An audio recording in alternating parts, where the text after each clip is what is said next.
حملة تبليك محمد عدنان على تويتر في السعودية بسبب مرته. هريدي يرحب بكم. لايك وتعالي.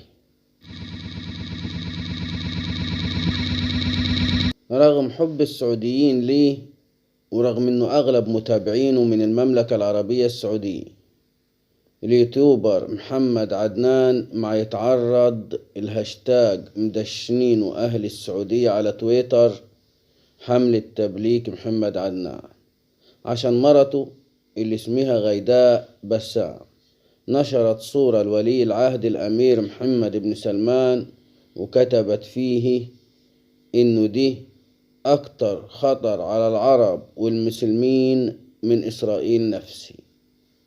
محمد عدنان طبعا نزل على طول بعدها بشوي صورة وما كاتب عليها ما يقول أرجوكم لا للفتن، عدونا واحد، لا تشغلوا ببعض وتناصحوا بالحسن.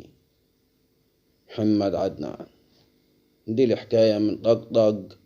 السلام عليكم. والسلام عليكم. تنساش لايك للفيديو.